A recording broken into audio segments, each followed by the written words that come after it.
Thank you for tuning in. This show is made possible by going to and clicking on the links at DNF Tool Drawer, heading over to DNF Swag and picking up some of the cool 5-star apparel, as well as the loyal monthly Patreon fans at patreon.com/5star. Wow.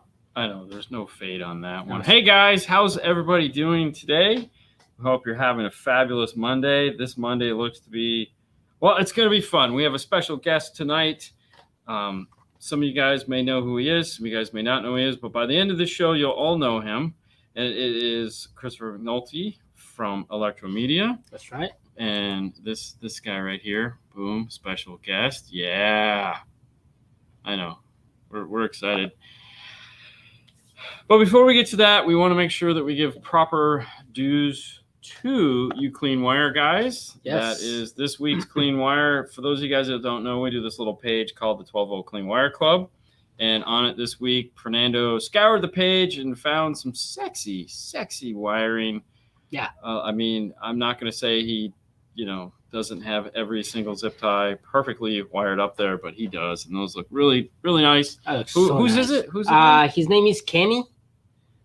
And he did a wonderful job. He did do a wonderful job. Thank you, Kenny, and congratulations on being the picture of the week. If you do an amazing job and it gets noticed like this one did, I believe even Clint commented on this one. He sent us both like, hey, man, look at this. Beautiful. Oh, yeah. So if you do an amazing clean wire job, make sure you become a member of the 12-Volt Clean Wire Club, as well as, just post anything. Post as much stuff as you can. Good morning, Lewis. How are you doing? Or good afternoon. Hello from Portugal, of course. So tonight is going to be a little different for those of you guys that are, didn't know we had a guest on. I apologize. We are going to, typically when we have a guest on, we keep the questions, unless they're pertaining to the guest, to a minimum. Saturday we'll be back, so if you're hoping to get a question answered, I apologize. You can always chime in on Instagram, where we are daily, and or stop back in this Saturday at 6 o'clock. We'll answer as many of the questions as we normally can, but this time we want to have someone speak to us about a new product line, new stuff that they have, stuff that just got released. Audison Hertz, we're so excited. He's unaware. He's not looking at us. He's typing away diligently on his keyboard, but we're going to bring him in anyways. Let's welcome to the show, Mr. Christopher McNulty. Chris, how are you today, sir? I am good. I am posting on Clean Wire Club right now. Hold on 1 second. I got to legit. I got to finish this up. Hold on. Okay, I need to be the picture of the week next week. Okay. All right. Good luck. It's only 2 pictures. All right. Boom. I'm done. All right. I'm going to say good luck though, because you got to deal with this guy. Hey, if everyone thinks I'm the picky one, they have no idea how picky I've made Fernando. I feel like I've spoiled him, like just for everyone, because you haven't spoiled him. You've ruined him. That's what I mean. That's what I meant by spoiled. Yeah. Like milk. I left it out on the counter and I've ruined it. So, yeah, pretty much. Yeah. What's happening? Not much. What's happening with you? Another day closer to being healthy again and getting rid of this COVID for the second time. So fun stuff. Oh, man. And that is why you're in your office and not in our bay. It has nothing to do with the distances between us. Yeah. It's what, a 13-hour drive? I'd be there. No biggie. Yeah. You have. Yeah. We've done it before. Absolutely. Well, today we're going to talk about some brand new announcements. Newish. Most people don't know, because it's not like you guys are waving the flag, telling a whole bunch of people yet, because this is kind of a very soft release, so to speak. Yeah, we don't want anybody in the world to know about our new Forza stuff. No. Be quiet. No. So for all you guys that are watching, just keep it between the three of us, you, and the rest of the 80 people in the Whoever's watching. It's a secret. Yeah. Yep. So let's. You want to jump right into it, or should we give a little brief history? Let's give a brief history of Forza just in general for a lot of the guys that have never heard of it or don't understand what Prima/Forza actually, the idea behind it. So About a decade ago, Electromedia decided that they wanted to come up with an integrated DSP amplifier combination. We were kind of one of the early companies that decided to put all of this into one package. We weren't the first, but we came up with an amplifier called the Prima, the AP 8.9 bit, and it was an 8-channel amplifier with an integrated DSP with integrated summing, integrated signal correction, crossovers, time alignment, pretty much everything, fully bridgeable amplifier in a really, really, really small package. The original Prima 8.9 amplifier was about half the size of a sheet of paper and about 1.5 inches thick. So it fit under seats, it fit underneath the dash of Jeep Wranglers. It would fit in just about every application, and gave us a one-piece solution that would power your speakers, gave you a subwoofer output to drive an amplified sub box or an output sub amp, whatever it may be, and had a full DSP built into it. It gave us the ability to integrate the factory systems. Phenomenal piece of product, but it was 35 watts a channel.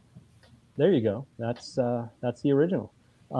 35 watts a channel was somewhat problematic because we're Americans and we want more. If it goes to 9, we want it to go to 11. If it goes to 11, we want it to go to 13. So this went to 8 or 9 without any problem and sounded awesome, but that's all it did.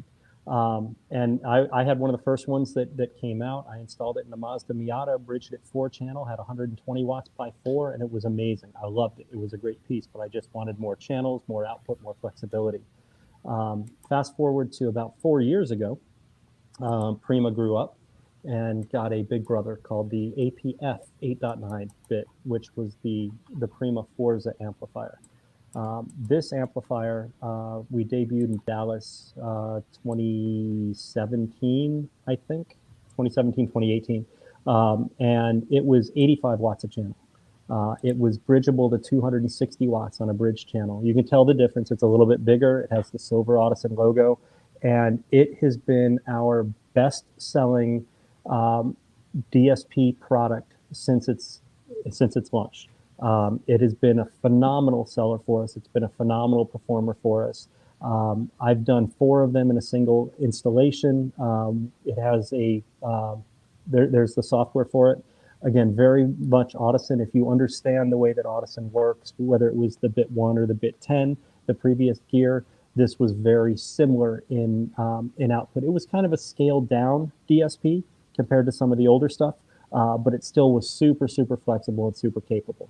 That was the Prima Forza. That's still in our line. It still exists. It'll probably be here until the end of this year and maybe into 2023, as it's a great performer. But what we decided to do a couple of years ago is go one step beyond. And that's where the innovation of Audison Forza AF came out. And Audison Forza is a brand new category of amplifiers. There's actually 9 different amplifiers in the product lineup. They're very similar in look and feel. They're almost identical in size to the old Prima and old Forza amplifiers. So anybody who's used the stuff in the past will, if you could fit one, you can fit the new stuff. The biggest advantages of the new line, the Audison Forza line, is the flexibility. So which one is that we're looking at? This is the 8.114 or 4. So 8.14. It's the 8.14. So that is, and that's the M 8.14 or the C 8.14? That's the C. Okay. So this is the compact 8-channel amplifier. So here, just to give you a quick overview, AFC 8.14 bit. AF means Audison Forza. C means compact chassis. 8.14 indicates the amount of power, the amount of powered channels, which is 8, and the amount of DSP channels, which is 14. So that amplifier, and that's one that I haven't gotten my hands on, but I believe that amplifier does about 90 watts. Oh no, it does about 65 watts by 8, and has 6 auxiliary outputs that are controlled through the DSP to drive a subwoofer amp or a companion amp, anything else in the vehicle. So the beauty of these is the flexibility. The other really cool thing that these amplifiers have that we didn't have in our previous stuff, is the ability to do input configurations that weren't available previously. On the original Prima amplifier, we had 4 channels of input, which worked in some instances. When we came out with Prima Forza, we upped that to 6 channels of input, which, you know, if you had a 2018 Honda Accord, you could run the front channels, tweeter and mid, plus the rear sub, but you couldn't run the rears into it. So we realized that the complexity of these factory systems needed a little bit more function, a little bit more flexibility on the input side. So every AF amplifier with the built-in DSP has 8 channels of input, which is extremely flexible as compared to what we've had in the past. Additionally, all of the amplifiers have an expansion slot where you can add 4 more channels of input. So you can run, even in the small 4-channel compact amplifier, you can run 12 channels of factory signal into that amplifier and piece it all back together to give yourself a cohesive 2-channel, 4-channel, 6-channel output based on the complexity of a lot of these newer vehicles. So that's actually the bit drive setup right there, going over some of the different input configurations. One of the neat things about bit drive, anybody who's used Audison in the past or Hertz in the past as far as DSP, you'll realize that every piece of software for every different piece of product is a little bit different. I'm looking at my my desktop here. I have bit tune, bit 1 HD, APF bit, AP bit, AP Nove, S8, Navigator, bit drive, H8, bit DMI, thesis, yeah. So, and then bit 10. That's all the way down at the bottom. It's funny you should say that, because our previous laptop just died, and so I took it somewhere and had them extract all my documents off it, which are basically just DSP save files. And so I was like, I'm slowly but surely building the new laptop. And before the show started, I was inputting another brand's DSP. So I was 3 DSP software in, and then I was getting ready to go to Electromedia, and I was like, you know what? I'm just gonna wait. that'll be a project for tomorrow. Yeah. So again, we have been very iterative in our design. So the bit 1, which is the grandfather of most of this integration DSP technology that we see in the industry, that's part of our day to day. That was released back in 2008. That's almost 15 years ago.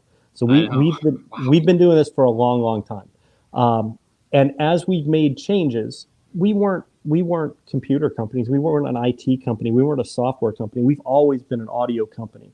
But realizing that we need to do IT and we need to do software, we did, right? And we moved forward. And as we made changes, we said, oh, this is better. Let's build this one. So we built something new. And then, oh, this is different. This has more flexibility. Let's build this one. And as we continued, we just kept changing things fundamentally. So the software that Dean just popped up there, that's the newest software. That's called Bit Drive. And the way that I understand it, that is the last piece of DSP software that Audison is going to build. We are going to continue to improve it, over the next, several years. But that software is going to become the platform that all future Audison DSP product is driven off of. So if you look in the bottom left hand, when you plug in, and you can have multiple devices plugged into your computer, you'll be able to choose which device you want to tune, because it will auto configure itself to the number of channels on the device that you're actually working on. So that's something that we've done with Bit Drive. We've taken a lot of learning and a lot of experience, and we've taken a beating over the years, for sure, on some of our software. And again, I installed. Back in 2008, we air freighted about 50 of the bit 1s into the U.S. from Italy. And I was lucky enough to know the right people, even at that time, that I was able to get one of the first 50 bit 1s that came into the U.S. So I've been installing Audison bit products since the beginning. We've had glitches, we've had problems, and what's cool is that we've learned from them, and we've made our stuff better. We've made it more usable. We've made it more reliable. The Bit Drive is by far, and I've used pretty much every DSP software out there. I've spoken Audison, I've spoken Italian DSP since the beginning, so I'm more comfortable with that than other stuff. But the Bit Drive has all these little things in it that make it a whole lot easier to use. Simplifies things both from a component perspective, but also visually. One of the interesting things, I don't know if there's a screenshot there with the channel colors on the bit drive. Each of the output channels on bit drive, it's kind of neat. We sort of did this in our Hertz Navigator software first time. Each of the channels is a different color. So as you're going through channel 1, channel 2, channel 3, whatever you have them assigned to, they all have a different color associated to them. I have found myself in some of our older software and some of our previous and other people's software thinking that I'm fixing. So at that point, channel 1 is red.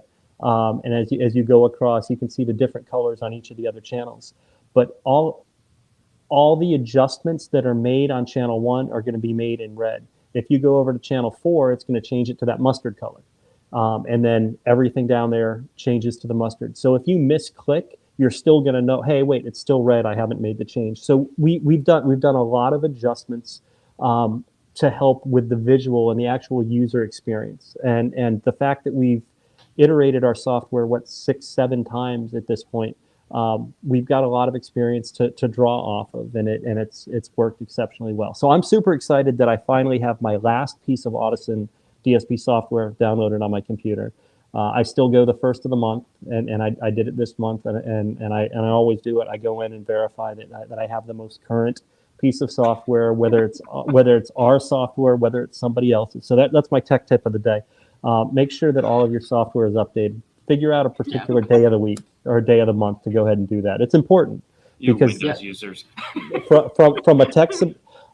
So additionally. We now have some software, the S8 DSP. We'll talk about the S8 a little bit later on the Hertz side. The S8 DSP is Mac enabled, so I know from a it's kind of Mac-lamated because you have to have the latest chipset in order for it to work. So you have to have the ML1 chipset. I went to do that Sunday, and I'm like, bro, seriously. So my MacBook Pro is right about a year old, so I think I'm still good to go. So, well, it's just like Apple; they force you to upgrade. So we're in cahoots with Apple, and we're getting commission on everybody who upgrades to a newer iMac. Understandable. Yeah, I'm with you there. Do you mind if we sidetrack for a minute and just answer 2 questions that have popped up on that I think you do it to? Yes. The first question is this one here. It says the website says July will be available, or the software will be available in July, but it's August. Any idea when to download public? I mean, it looked like on the website it was downloadable. Does it say which July? Okay. Does it give you? No. So that's a very good question. Well, August is an interesting month in Italy. They're on summer holiday right now. Like the entirety of the company. We had planned on having the final release of the software available by the end of July before everybody went on summer holiday. We made the decision to not do it because it wasn't quite ready. We do have some beta versions of the software. We do have some of the M5.11 bit amplifiers out in the wild. We've got people installing them. So we do have software that's available that can be gotten. It is a pre-release software. It's version 0. something or another. It is not a version 1. Our hope is that by the end of August, when everybody's back in the office, all of the little intricacies get figured out, and then we have a fully working version of it that's available for the general public. Okay, perfect. Good answer. And I know you're going to love this one. Is the incorporation of AMP DSP into a factory system present any issues like losing steering wheel controls or voice commands? Absolutely, it does. If you do it wrong.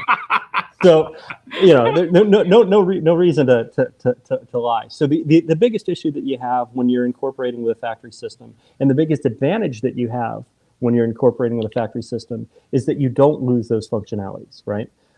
Having the ability to control the volume from the steering wheel is huge. And having your door chimes or your Bluetooth or your navigation prompts or your backup sensors come through the system is important. The issue in some of the older devices and some of the devices with fewer amounts of inputs is that you didn't have enough channels coming in to be able to disseminate all of the information that you needed.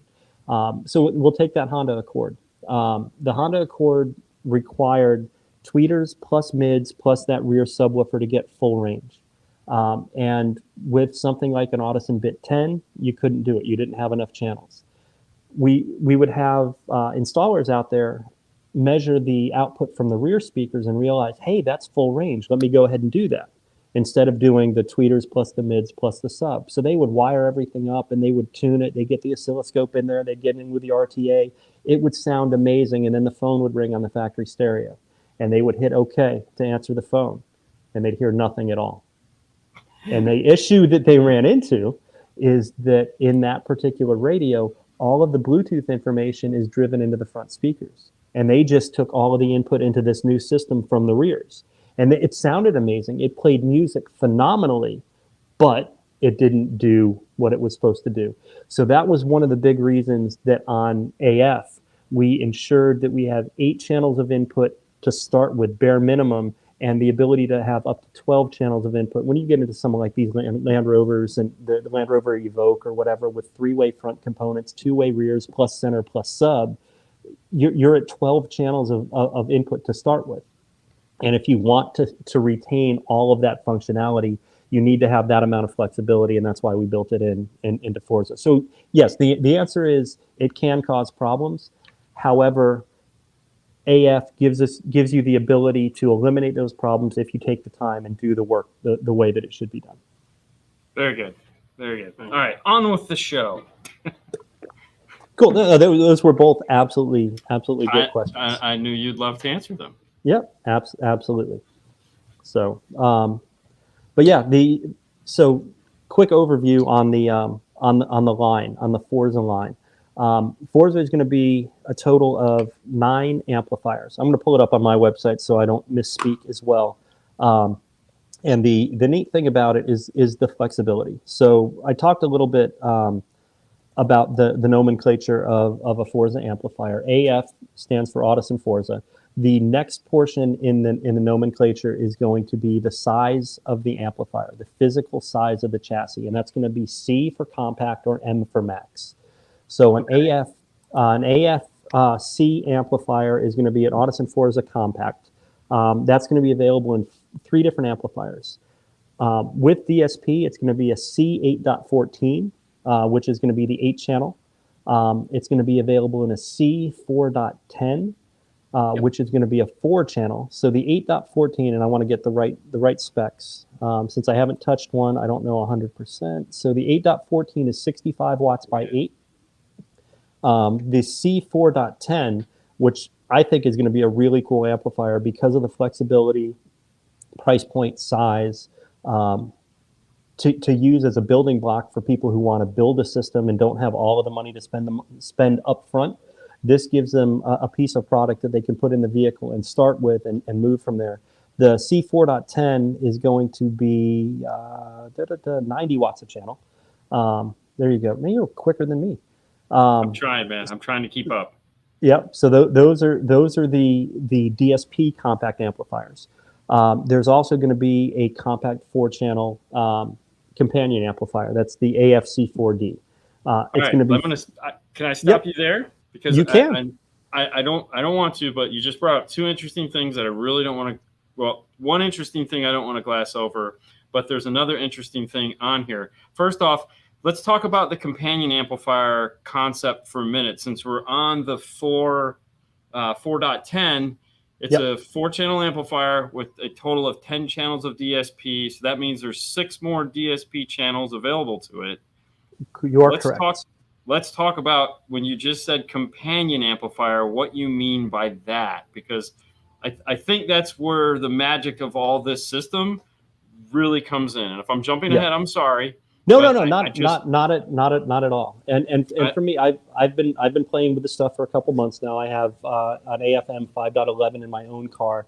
So for me, some of this stuff is old hat, and things that I take for granted may be things that need to be called out. So I appreciate that. So the neat thing about, we'll deal with the C4.10. And I'll take a 2018 Honda Accord because it's just a pedestrian vehicle. It's very straightforward. It's very simple. You know, it's not. Yes, a lot of people have them.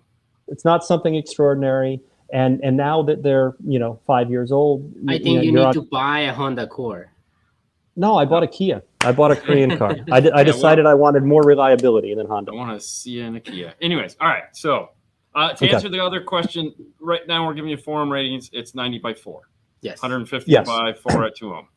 And we'll do 2 ohm. Correct. And it will not do 2 ohms bridged. It will do bridged. What does it do? 300 watts bridged? Yeah, 300 watts bridged at 4 ohm. Standard at 4-channel configuration. All right, so back to companion amplifier. Okay. So we'll take that Honda Accord. Customer comes in, they've got mid and tweed up front, they've got coaxials in the back, and they've got a single factory 8. And they're like, you know what? This doesn't sound great. I want it to sound better.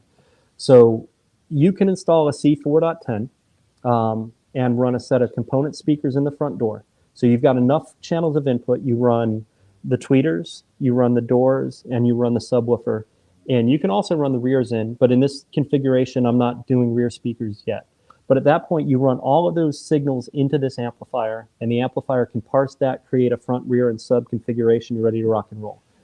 What I would do initially is I would run the front 2 channels of that amplifier 90 watts to a set of component speakers. So we'd run the Audison Primas, the APK 165s up front with 90 watts running off of the DSP amplifier. You can do left-right time alignment. You can make sure that they're not playing below 80 Hertz. You can play with the EQ, dial it in to make them sound perfect. You can also take channels 3 and 4 on that amplifier and run that to an APB-X10, which is our 10-inch prefab Prima subwoofer enclosure. So that's sitting in the trunk. Now you've got good bass rather than a free air 8 in the rear deck. You've got a really good sounding system. Fast forward to February, and you got your tax returns, and it's time to spend some more money. You now have the ability to add, say, an AFC4D, which is the 4-channel companion amplifier. It's physically the same size. It has the same amount of power. But now what we can do is we can take the front 2 channels and run the tweeters in the front of the system. The rear 2 channels of the bit amplifier to run the 6.5s in the door. We can take the front 2 channels of the companion amplifier, have them run the rear speakers, and then take the rear channels of that and have that run sub. So at this point, without having to rewire much at all, other than at the amplifier, we've now added more flexibility. We now can bi-amplify the front speakers. We now have control and better power running the rear speakers, and we've added a second amp. Fast forward another 6 months, and your kid just graduated from high school, and now he wants 2 12-inch subwoofers. A single 10 isn't enough. At that point, we then add a mono amplifier to the system. So that's the kind of the deal with the companion amplifiers. It gives you a secondary power source that allows you to use the DSP amplifier as the starting point and the center point of a system, but it doesn't limit you in the amount of power that you want to run or the amount of flexibility that you have in the setup. Which, like I said, I feel like when we were talking about this last year, and you were like, dude. Hey! I didn't tell you about this last year. Remember? Nope. That conversation never happened. I get fuzzy on my time frames. You know how it is. Right. No, I know. I got you. Yeah. So when we were talking about this previously, and you were saying this is going to be some amazing stuff, which of course you weren't letting go a lot of information, whatever. And you know the idea of the companion rumors amp, have it. Yeah. The idea of the companion amp, it was just one of those things. I was like, wait, what? You know, so having an amplifier that has a big enough DSP in it that it's like, listen, I know I'm not going to need all this today. I know I'm not going to need all this butter today, but I might want bread tomorrow too. So, it to me is going to be one of, like you said, the example you gave, where it's like, we're doing this, we're doing that. And, you know, so if it's a build up system, great. And it's prolonging the ability to keep upgrading your system, which I know a lot of the viewers and fans, it's like, I don't want to be done. I don't want to be done. I want to keep Right. upgrading. My background comes from the retail environment, dealing with customers on a day-to-day basis. And, I can't tell you how many dozens and dozens and dozens of folks that over time have taken their system in their vehicle and grown it, or outgrown their vehicle. They've got their beat up Honda Civic that they had when they went to college, and it's still drive, but they want it to sound good, so they put an amplifier in it. This is a centerpiece to a system that can go from one vehicle to the next. It can go from a 1999 Honda Civic to a 2022 Lexus RX 350. When you make that step into a different vehicle, you still have the same capability of integrating into the more complicated system. You don't have to just throw everything away that you bought in the past. So it gives you the ability to grow, which is important. All right, so there's 4 companion amplifiers. Yep. Before I interrupted, so there's 2 4-channels. No, there is 2 4-channels, a small and a large, and then so there's a compact and a max. And a mono block. A 6-channel in the mono block. So the mono block, from what I understand, is going to be the last one that's available. So that's going to be sometime in 2023. So again, we're releasing based on need and the ability for us to get parts. That's one of the big issues right now. When the 3 amplifiers that exist today are the AFM 5.11, which is available readily right now in the U.S. The AFM 12.14, we got a very small handful of those in. That's the 12-channel amplifier. Pull that guy up here.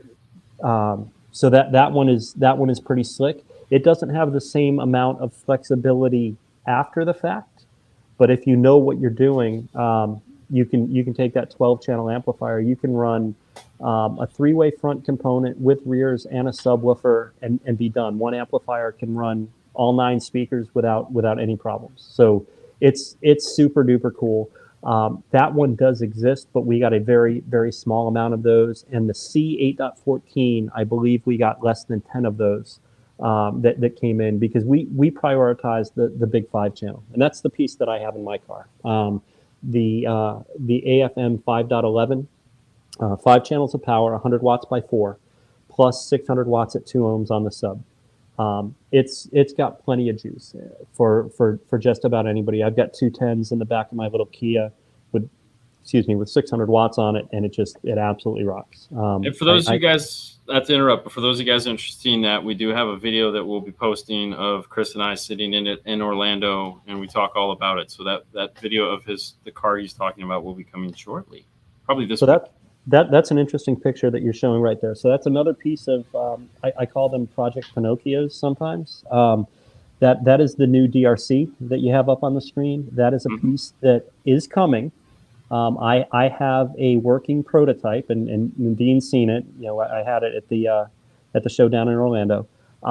And it's a really, really slick piece. I don't know when it's going to become available. So there are some caveats, and we can blame supply chain, we can blame COVID, we can blame this and that. That is a piece to the puzzle that we will not have in the next few months, but it is en route, and it is super duper slick. I absolutely love it. And we talked about earlier about steering wheel controls. So I have my first new car in a long time with this little Kia Sportage that I picked up, and I loved that it had steering wheel controls. I loved that it had a big 8-inch CarPlay screen. It does some really neat stuff. Now that I have the volume control knob, the new DRC, I never touch the steering wheel anymore. So it's one of those things that when you get used where to you it, put it, it's so convenient though. It is directly in front of the cup holder. Yeah, it's just BMW can't be that wrong. Right? No, exactly. It's a super. So that is a piece that's coming. Really neat thing about that is the flexibility of what it can do. It's fully configurable within the software. So that's called the DRC AC. The DRC AC can be used for main volume control. It can be used for subwoofer level control. It can be used for source selection. It can be used for preset selection. It can be used for zone level control, rear level control, and final EQ. So these are all different configurations that controller can use, and you may or may not need any of them in your vehicle. And You may just need subwoofer level. Right, exactly. In my vehicle, because I use the Audison Beacon, our Bluetooth high-res module, I do need to use the main volume control when I'm using the Beacon. And again, I've become so accustomed to that, I don't even hit the steering wheel buttons anymore. But had I just integrated into my factory system, I'd have no reason for the main volume control. I would literally probably just have subwoofer level control and presets. That's it. I just have 2 features set on there because I wouldn't be toggling between sources. I wouldn't need final EQ. I wouldn't need any of these other features that wouldn't be as important because I still have control from the factory radio. So the colors are fully changeable too. So all the backlighting in my vehicle is white. So when it's at rest, when it's in its default mode, which is main volume, the lights are white. When I tap the button and it changes to sub-level, it changes to red. So I've got that visual indicator that I'm in a different mode. So it's a really slick piece. I'm super excited to have that as part of the puzzle as well moving forward. Well, I tell you what, let's go, since you're talking about, obviously all of this is talking about DSP. We kind of get an idea now of how many amplifiers this is going to be. We got the cool companion amps. We got a knob coming. Let's talk about a little bit the software, just highlight some of the new features because we want to make sure we get to Hertz and talk about that new stuff. So these two will segue perfectly together. So let's what am I looking at? So what we've done, I threw up a quick screenshot of the configuration wizard, and this has given us the ability to basically check polarity, input polarity. The biggest advantages of Forza, big power is great, all kinds of flexibility is great. The biggest advantages of Forza is the input capability that it has. Whenever you run a signal into Forza, you can actually look at it on an RTA. So Forza is not just a DSP amplifier. Forza is also an installation and tuning tool. So there is an electrical RTA in there that measures delay, that measures phase, that measures frequency response, all of that. So it's going to give you all of the information as you're wiring this up as to what's going on with the input signal. It's going to tell you whether or not the signal that you have is going to be sufficient to create an entire setup. So right there, that just went through the delay setting, and I must have installed the left channel out of phase because it flipped the polarity. It also indicated that It also indicated that there was 8.75 milliseconds of delay on the left channel. So it applied that 8.75 milliseconds of delay to the right channel to equalize that. So I'm starting with a clean 2-channel unaltered audio source. So nice. it gives you the capability of looking at. You can have you can compare tweeter to mid. You can compare left to right. You can see delay. You can see all pass filters. You can see all kinds of stuff. So this is the output graph. Pretty straightforward. We've got, I think it's 13 bands of parametric output for each of the channels. I think it's 15 bands total. And I think the next we'll skip that one, go through that. That's all the different configurations. This is your input output mixer. Yep. Oh. And then we're over to Hertz. Yeah, I screwed up and didn't get enough screenshots. That's okay. Let's talk about those 13 bands that you keep mentioning here on the bottom. Yep. These guys here. One of the things I found interesting was this little icon, right? A little red icon right here in box one. That is it. Let's talk about this for a moment. Right. And what this actually means. So that means you're dealing with a parametric band of equalization, just a single parametric band that you have control over the center frequency, the Q, and the level. If you click on that piece, you'll also have the ability to do a slope, a notch filter, which is a super fine filter, which works very well in some GM vehicles that have annoyingly loud door chimes. And when you put more power to those systems, they basically blow you out of the car. You have the ability to do a, so you can do parametric, you can do a notch filter, you can do an all-pass filter.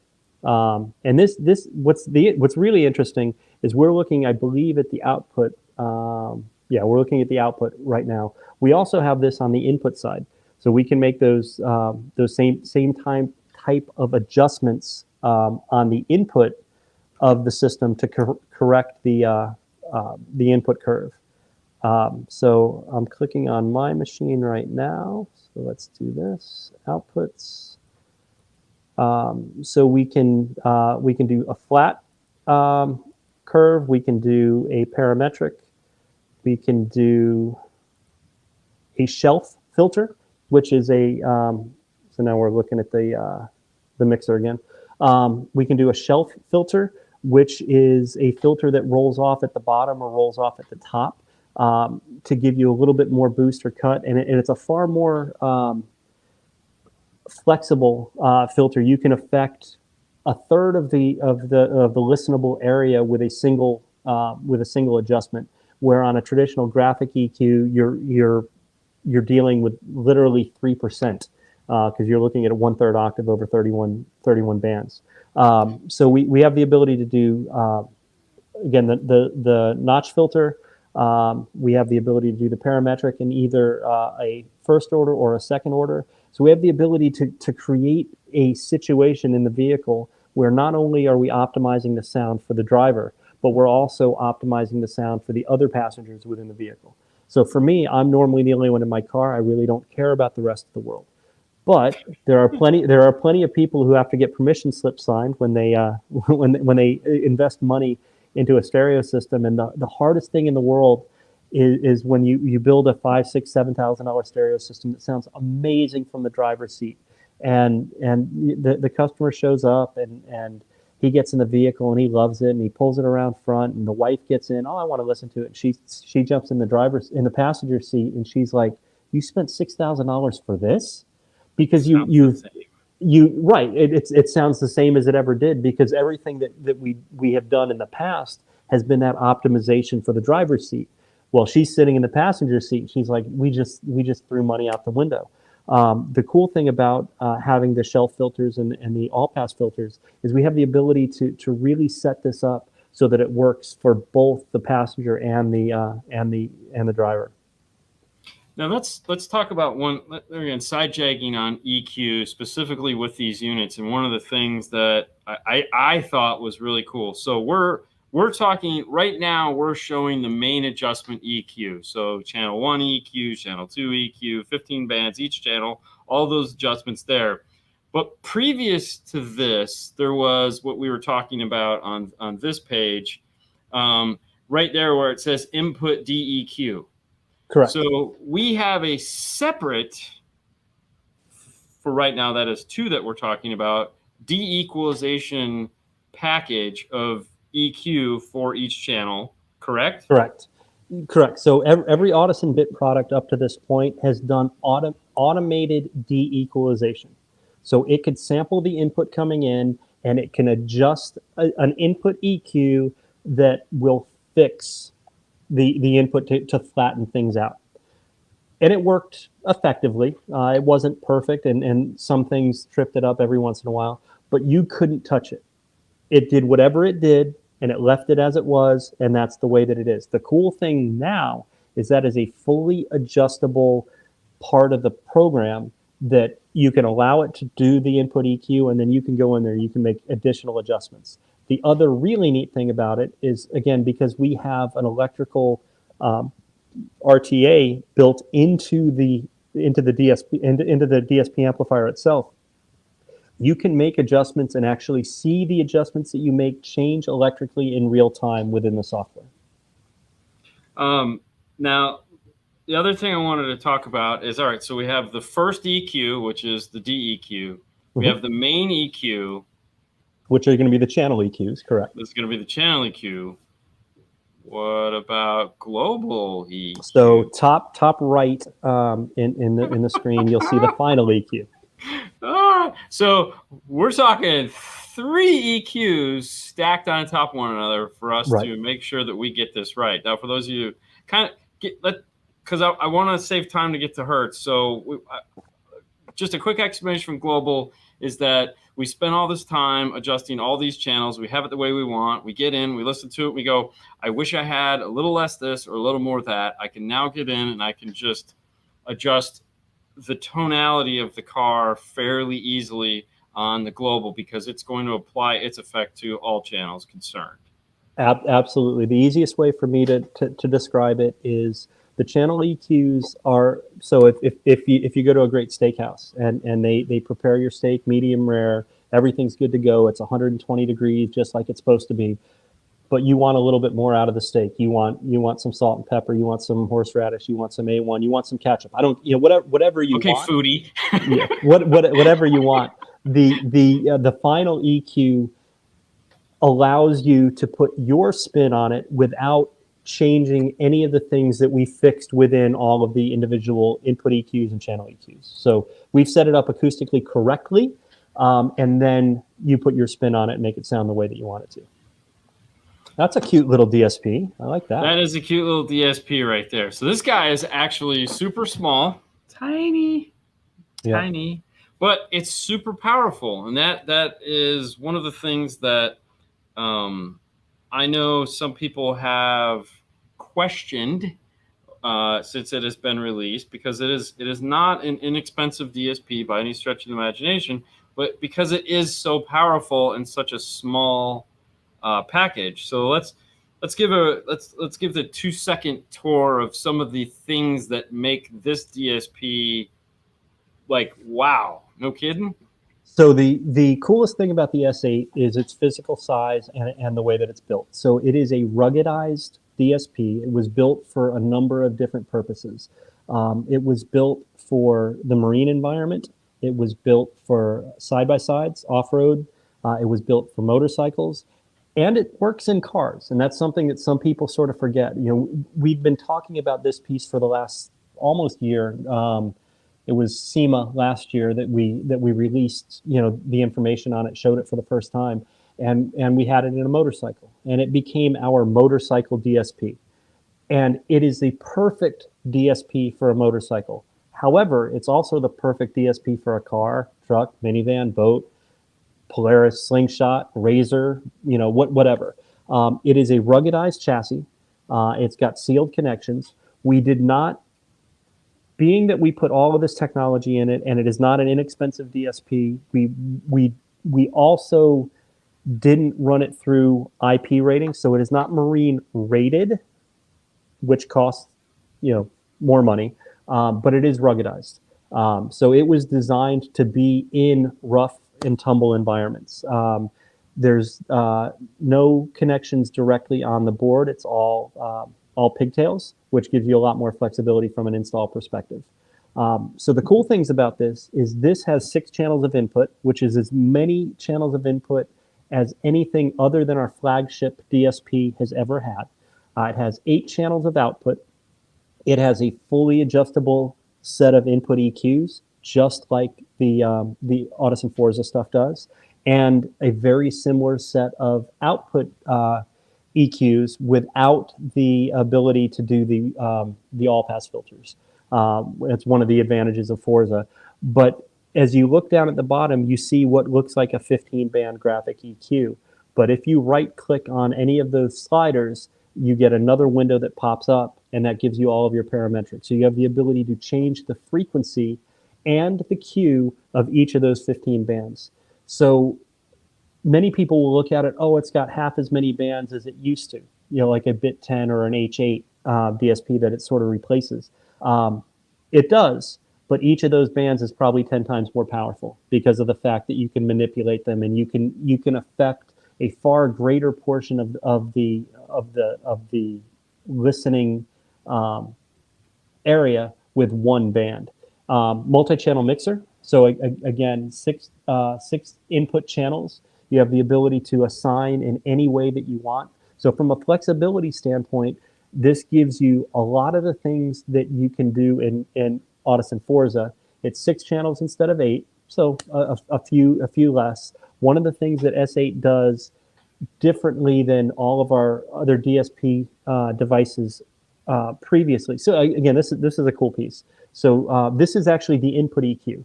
So you'll see a boost on one of the channels, a slight cut on the next, a very wide. So I changed the Q of the boost on the next one, a very narrow cut on the next, and then a wide cut on the final. So that's 1, 2, 3, 4.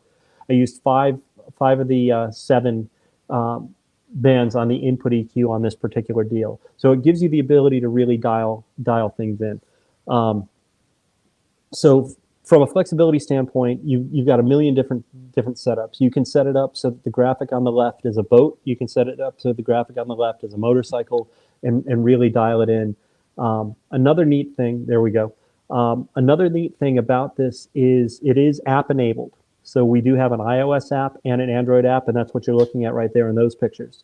The app can be used in 2 different manners. It can be used as a configuration tool, where you're setting up the DSP and making changes and making equalizations and all of that, or it can be set up as the DRC. And as the DRC, it becomes the main controller for your system.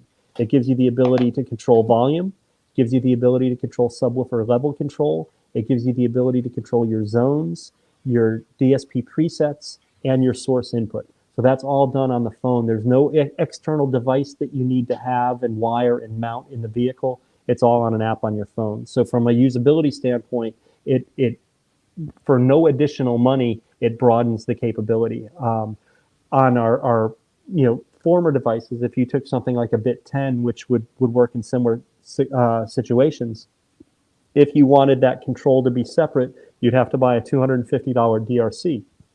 So as the price has gone up, we've sort of given that additional amount of functionality into the system with the app enabled. And like I said, it works on Android and iOS. It works on tablets and phones.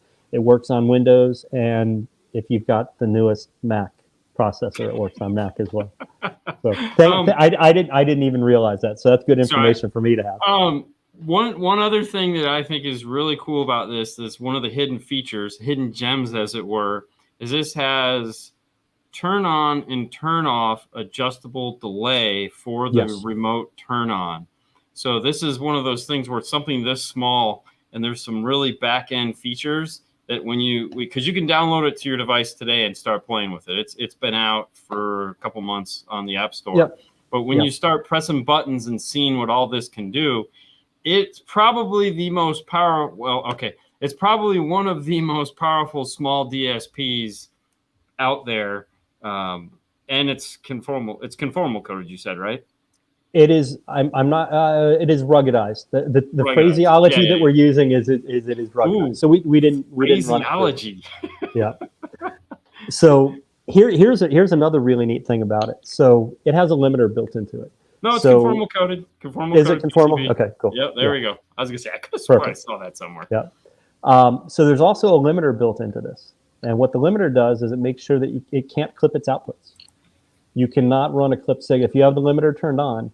You cannot run a signal that's going to be clipped to your amplifiers. So it eliminates one more potential roadblock that a system can have. There's also a couple input selection by wire. So a lot of guys on Harleys are going to be using these. And a lot of those guys will have a parking lot tune, and they'll also have a tune for when they're riding. And with a single switch hidden somewhere on the bike, you can flip the switch and change the preset without having to go into your phone, without having to plug in a computer, without having to do anything. You can do that just by a single switch, which works out pretty effectively. Or you can set it up to switch even with that mechanical switch. You can toggle between sources. Like I said, this has an analog input which will run speaker level and RCA. It also has a digital input. It has a digital coax input. So if you wanted to run a digital device, if you had a high-res media player that you wanted to plug into it, you could do that and just utilize that little toggle switch to change the sources. Which works out effectively. The other really neat thing, and I forgot about this on the Audison side as well, is both of these devices have our USS feature built into it. Chrysler, about 8 years ago or so, started building radios that would look for a speaker load, or if they saw a problem, If they saw a speaker disconnected, they would turn themselves off. So we've been lying to factory radios for almost a decade now to keep them playing when we put a new system in there. The neat thing about both Forza and the S8 is it has USS built into it. USS is our universal speaker simulator. What it does is it will, when it powers up the system, it will sort of give a resistance load to the factory amplifier, whether it be the radio or upgraded amplifier in a factory system, and convince that amplifier that, hey, everything's good. We didn't disconnect a speaker, run it into our DSP, then run RCAs to an amp, and then put a really good speaker in there. Everything is the way that you expect it to be, and it's going to allow that factory radio to continue to play, which is super important. Having the music playing is really important. So that's built into both the S8 and the AF. Well, there we go. Well, dang, Chris, you made it through. Yes.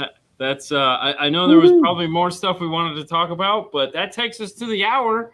Thank you so much for just taking us for that wild ride. I hope everyone enjoyed this, talking about all the new products that Electromedia has coming out or are already out and able to get your hands on. That's really all we got. I mean, I dropped the mic at this point. You did a wonderful job.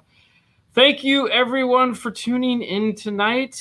If you enjoyed this, of course, let us know in the comments after the fact if you had a great time. Yep. If you have questions that we didn't get a chance to answer about the products, by all means, put them in the comments, and we'll try to move those along to the necessary people to answer them. And hopefully we'll get you back on when some of these products start to ship, and we can do a show and tell and an active fun stuff like that. Yeah, we got a couple other new pieces coming, so there's always be awesome. new stuff. Yeah, Yay, indeed. COVID killing it all. Yeah, exactly. Awesome. Thank you guys for having me. I appreciate it. No problem. And for everyone else out there, I'm gonna move Chris to the green room for a second. If you're interested in having, get rid of this here, turn that off. If you're interested in buying some of your own tools to do your own RTA tuning and do all that other fun stuff that we talked about here, head over to DNF Tool Drawer where you can find the iRTA2. That's right. That's a 2-channel electrical RTA. So if you'd like to find what your speaker's doing, compare, look for all pass filters, see if there's delay and all that other fun stuff, you can do that as well. DNF Swag is the place you can go and find all your cool 5-star paraphernalia, shirts, hats, no hats, just shirts and mugs and stuff like that. And that's it for now. Hey guys, Wednesday, that is Wednesday. That's tomorrow's Tuesday. It might be Thursday. I wish it was Thursday. Tomorrow's Tuesday, and the day after that is Wednesday. We are going to be back at it again, back here at 6:30. We'll have our guest, Seth Hofstetter from JVC Kenwood on, talking about all the new JVC Kenwood products. And with that, that's all I got. You guys have a great night. Bye.